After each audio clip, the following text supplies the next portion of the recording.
So since I rebranded to be related to Purge troopers, I thought why not make a video about them since I never have, which is crazy, which since I love the Purge troopers and why not make a video about them?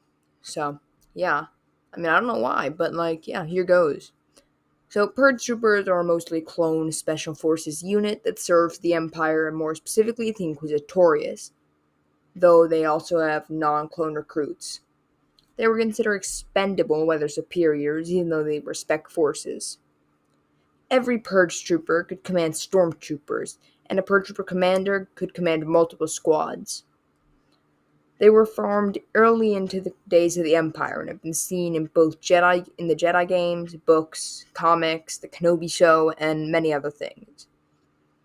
When Purge troopers were first made, they were entirely clones, and would stay clones for a long time. They would be the longest lasting clone unit ever.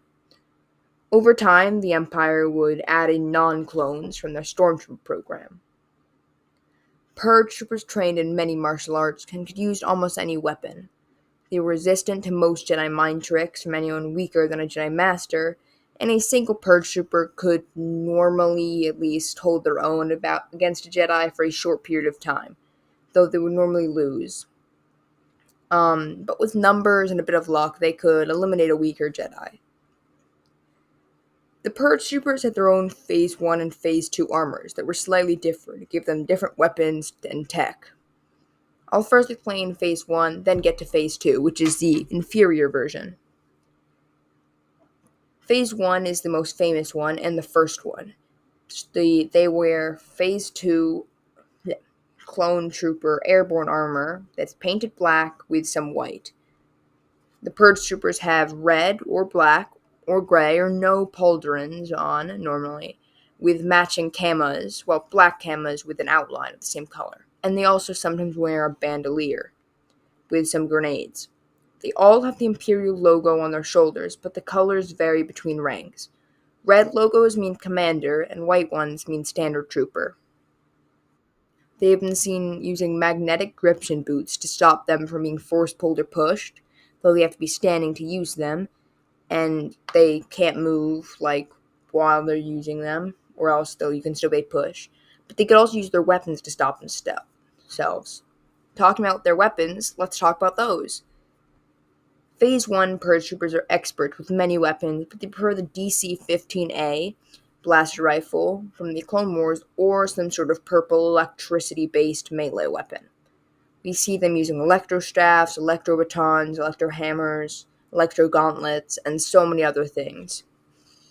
And sometimes one of my personal favorite is an electro staff plus a giant shield. Phase 2 Purge troopers wore a more Imperial armor, with a single piece of Crimson armor if they're a commander. But the rest of their armor is completely black, and they are sprayed with Reflect, which allows them, like Death Troopers, to be invisible to enemy sensors. They wear red pauldrons, and they use wide-bore E11Ds, which are harder to deflect with a lightsaber than a normal E11. And though we've not seen them use any melee weapon, they still most likely use them. We just haven't seen them in canon use one yet. Though I think we did read about it in the Jedi novel, like the Jedi Battle Scars book. Purge troopers are transported by various craft. A couple of examples are TIE Reapers, LAATLE gunships, Zeta-class shuttles, and ships to the Lambda Line. So, though I could probably talk more about Purge troopers, that's all for this episode. But yeah, so peace out. Consider subscribing. But yeah, peace out.